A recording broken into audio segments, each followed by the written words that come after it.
pharisien l'invita à sa table. Il entra chez le pharisien et prit place sur son lit. Et voici une femme qui, dans la ville, était une pécheresse. Ayant appris qu'il était à table dans la maison du pharisien, elle avait apporté un vase de parfum. Et se plaçant alors en arrière, à ses pieds, tout en pleurs, elle se mit à lui arroser les pieds de ses larmes, puis les essuyait avec ses cheveux, les couvrait de baisers, les oignait de parfum.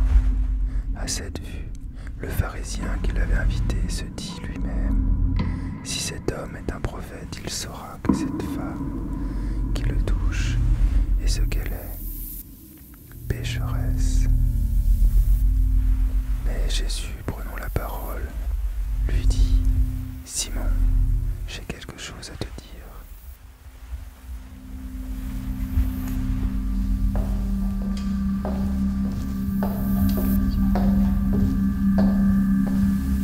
Ce grand tableau représente le repas chez Simon le pharisien.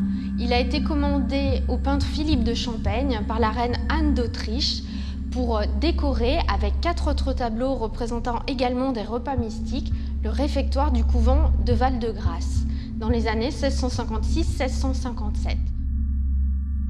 Le tableau a été saisi à la Révolution en 1794. Il est passé par différents dépôts avant d'entrer officiellement dans les collections du Muséum central, l'actuel musée du Louvre. C'est en 1982 que le tableau a été déposé au musée des Beaux-Arts de Nantes.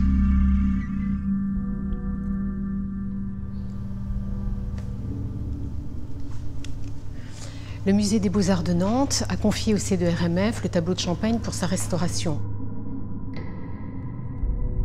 Le C2RMF est le Centre de recherche et de restauration des musées de France, une institution nationale qui dépend du ministère de la Culture et qui a pour vocation à la fois d'étudier les éléments constitutifs des œuvres d'art et de restaurer précisément les œuvres issues des musées de tout le territoire français. Les restaurateurs auxquels les musées font appel et qui travaillent au sein du C2RMF sont des professions libérales qui ont été habilitées par la direction des musées de France à intervenir sur les collections publiques. Le travail est encadré ici dans des règles scientifiques et purement déontologiques qui visent notamment à assurer précisément la réversibilité des opérations. Donc la restauration que nous conduisons en ce moment sur le tableau de Philippe de Champaigne doit pouvoir être, dans 100, 150 ans, être reprise sans dommage aucun pour les éléments originaux constitutifs de ce tableau.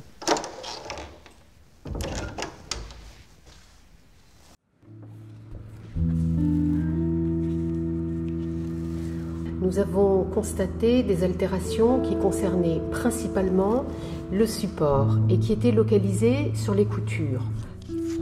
Ces coutures apparaissent avec des petits relâchements. Ici, on les voit notamment parce que le vernis est passé à travers toutes les couches. Et toutes ces zones avaient généré des soulèvements de matière picturale, ce qui signifie que la couche picturale n'était plus correctement en lien avec son support et qu'il y avait des risques importants qu'elle tombe. On peut remarquer donc que là, les parties rouges correspondent en fait à des chutes d'écailles. Et donc ça, c'est bien de la matière originale qui a chuté et qui est perdue aujourd'hui. Il y avait également effectivement des problèmes de tension. Et enfin, d'un point de vue esthétique, et nous nous en rendons compte sur ce cliché fait en cours de nettoyage, il y avait cette partie médiane du tableau non nettoyée le révèle, des couches de vernis altérées et des repeints oxydés, c'est-à-dire des anciennes interventions de restauration qui, esthétiquement, ne correspondaient plus à une appréciation de la peinture. Il a donc été décidé de nettoyer puis d'intervenir sur le support pour rendre l'ensemble cohérent.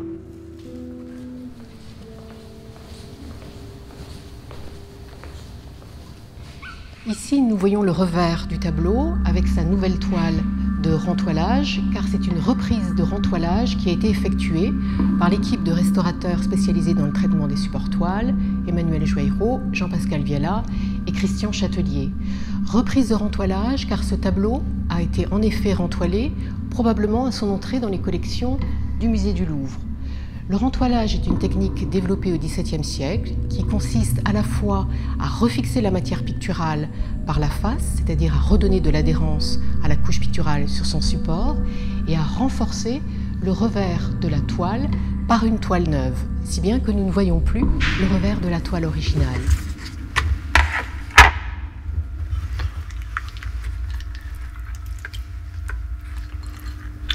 Je m'appelle Emmanuel Joaillereau. Je suis restaurateur de peinture spécialisé dans le support des tableaux sur toile. Mon travail consiste à consolider la peinture et son support. Nous avons entrepris la restauration du tableau de Philippe de Champaigne du musée de Nantes, et donc en collaboration avec nos collègues de couche picturale. J'ai également travaillé sur le tableau de Philippe de Champaigne. Je m'appelle Christian Châtelier, je suis aussi restaurateur support toile. On s'occupe principalement de la conservation du tableau, de la structure, de manière à préserver l'œuvre pour les générations futures et lui permettre de durer dans le temps.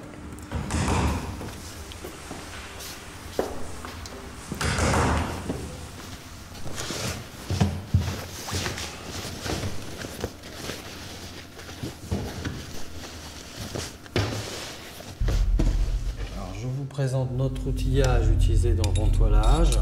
Voilà, une pince à tendre, une plus petite pince pour tendre également, une tenaille, une pointe carrée pour extraire les semences ou clous, hein, on peut appeler ça comme on veut, des scalpels, des ciseaux, voilà, pour découper bien sûr, des brosses donc qui permettent d'étaler les adhésifs, colle d'esturgeon pour le refixage, colle de peau également pour le refixage et colle de rentoilage. Voilà, ça c'est la colle de rentoilage. Des petits pinceaux, des spalters, un fer électrique comme on peut utiliser, assez simple, même pas voilà, de graffeuse. On a choisi de refaire un rentoilage parce que bon, on avait des problèmes d'état de surface et en fait ça nous paraissait plus favorable de traiter ça traditionnellement. En conservant ce type de méthode, on a une réversibilité qui est quand même importante. C'est la meilleure réversibilité qu'on puisse trouver pour recommencer donc une intervention dans le futur.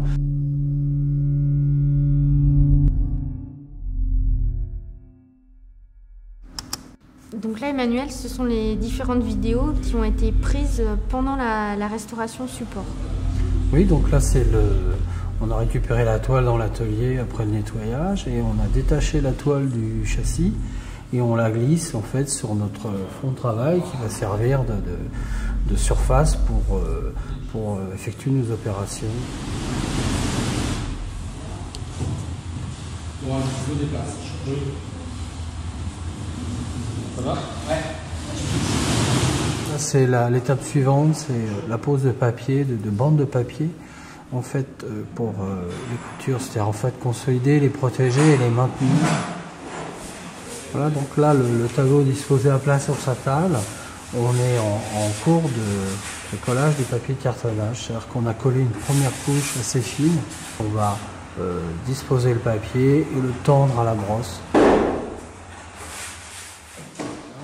On va coller un deuxième papier qui est beaucoup plus fort, qui va constituer en fait une couche plus rigide pour permettre justement de travailler au revers de la toile et d'avoir un bon maintien sur la peinture tout en liant tous les éléments de toile qui peuvent se fragiliser. Ça fait une surface de tension. Le tableau ne peut pas flotter, il est vraiment maintenu, attirant et tendu sous son papier de cartonnage. On va faire un mouvement, puis après on va faire l'autre côté, tu continues à filmer, comme ça on voit que... on utilise un cylindre pour retourner la toile. Donc la toile est positionnée sur sa face, on voit apparaître la toile de rentoilage.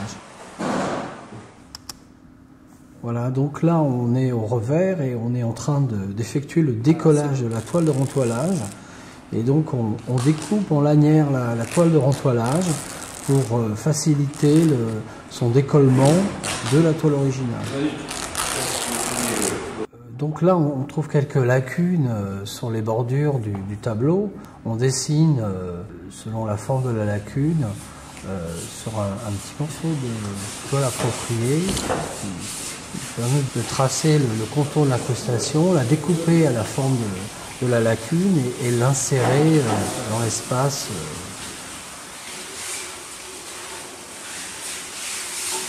Là, c'est la phase de rentoilage.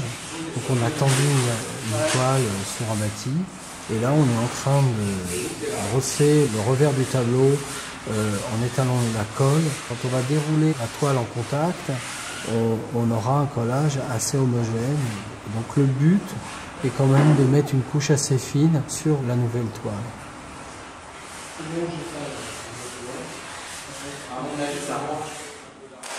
Là on peut voir la toile de rentoilage, la toile originale. Et donc là on est en train de tendre sur le châssis le tableau.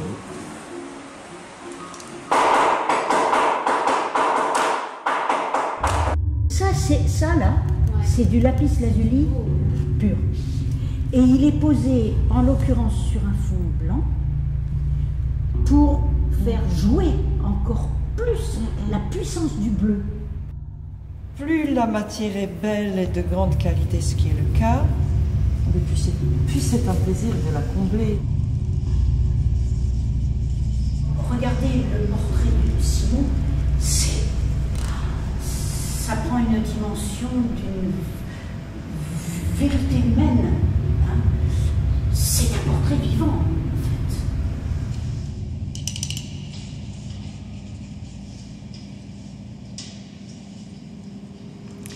Je suis Madeleine Fabre, restauratrice de tableaux spécialisée en couches picturales. Et sur ce tableau de Champaigne, je travaille avec Lucia Girgis qui va se présenter. Lucia Girgis, restaurateur spécialiste de la couche picturale également. Cette spécialité de la couche picturale est une discipline qui requiert des compétences à la fois techniques, scientifiques, en termes d'histoire d'art et artistique. Elle est donc assez complexe et s'exerce dans un contexte de grande collégialité.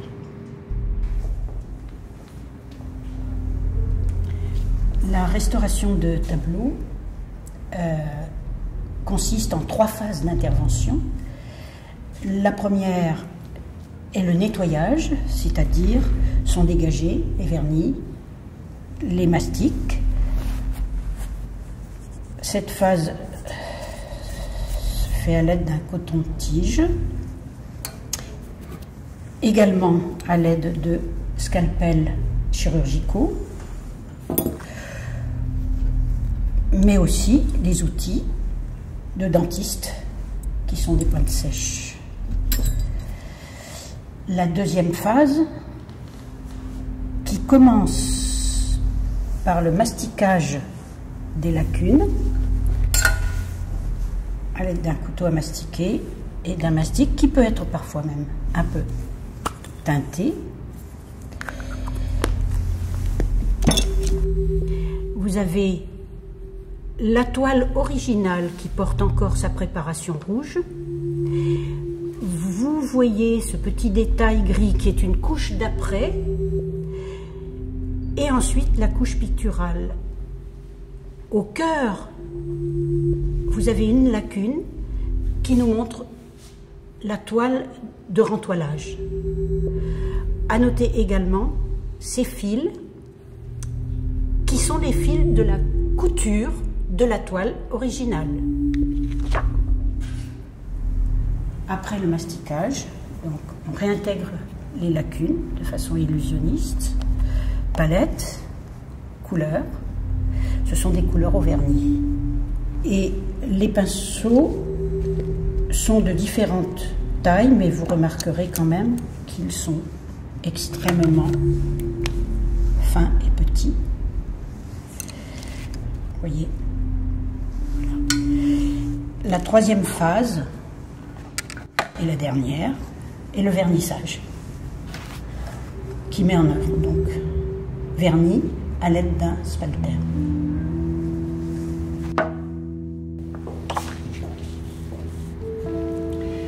Sur ce cliché, on voit un détail du personnage situé à l'angle, en bord droit du tableau, qui est affecté par le passage de la couture, qui a été écarté par le poids du tableau, qui a ensuite, en raison de cet écart, été mastiqué, et ces mastiques ont été recouverts de repeints.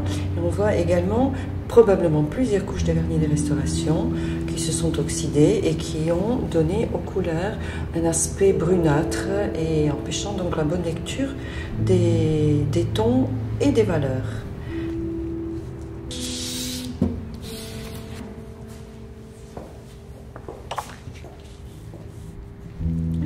Dans la même zone, un détail de ce même personnage qu'on a vu précédemment, après le nettoyage de la couche picturale. Donc on voit bien la profondeur de la couture, de laquelle on a donc ôté à la fois des repeints qui étaient débordants et des mastiques qui étaient également débordants. Il est intéressant qu'on voit un tout petit peu dans les usures, ici et ici, la sous-couche grise qui est posée sur tout le tableau par-dessus la préparation rouge, qu'on aperçoit bien sur le bord et dans la lacune. Les tons, après donc le nettoyage des vernis, ont retrouvé leur magnifique fraîcheur, puisque, à toute évidence, Champaigne a utilisé des pigments de très grande qualité qui peuvent maintenant être appréciés à leur pleine valeur. Vous savez, au fur et à mesure du nettoyage, on s'émerveillait de ce qu'on découvrait. La nature morte, on est resté devant, admirative et observant jusqu'au moindre détail la petite fumée qui monte au-dessus du plat, qui est tout à fait à droite, la vapeur, ici, qui est simplement évoquée, mais qui est existante. L'expression du pain avec le couteau, enfin. D'autre part, vous voyez l'élégance du geste. Donc tout ça, on le découvre tout le long. Et donc avec Lucia, mais à chaque instant, en fait, nous nous sommes arrêtés devant ce tableau au moment du nettoyage. Le but de la restauration, c'est justement que les lacunes dans lesquelles nous travaillons passent inaperçues et mettent en valeur l'original environnant. Le travail se fait par tout petits points juxtaposés et superposés, et donc tout se fait sous forme de transparence. Il faut qu'on retrouve l'illusion de la matière et perception du ton sont forcément posées en pâte pleine et finie, exactement la même chose que le peintre a posé. La peinture ou les couleurs que nous utilisons ont comme médium simplement du vernis. Et ça n'a pratiquement pas d'épaisseur. Ce sont des vernis qui rendent effectivement la restauration parfaitement, à la fois réversible et à la fois, on pourrait dire presque une pellicule posée sur le tableau, mais le tableau n'en est pas interpénétré. Le travail se termine à l'aide d'un petit pinceau. On pose de très très légers glacis transparents sur toutes les petites anomalies qui peuvent apparaître comme un point sombre et qui gênent un peu l'unité, qui peuvent provenir de petites usures. En l'occurrence, on pose un très léger glacis pour atténuer la valeur de ce point, ce qui redonne immédiatement une belle unité de lecture. Car tout ce qui est anomalie attire l'œil et empêche de retrouver la lecture d'ensemble, en fait. On a à faire ça à la fin sur tout le tableau. après avoir tout restauré. C'est un moment extraordinaire d'échange très, je dirais, avec l'œuvre même. On est vraiment dedans. Et c'est là que, vers la fin, les réunions et les commissions scientifiques sont extrêmement importantes. Tous ensemble, on regarde le tableau et on nous dit ce qui gêne, la lecture de l'œuvre. Donc la restauration, le but, c'est vraiment de ramener à ne lire que l'original et de laisser de côté toutes les marques du temps.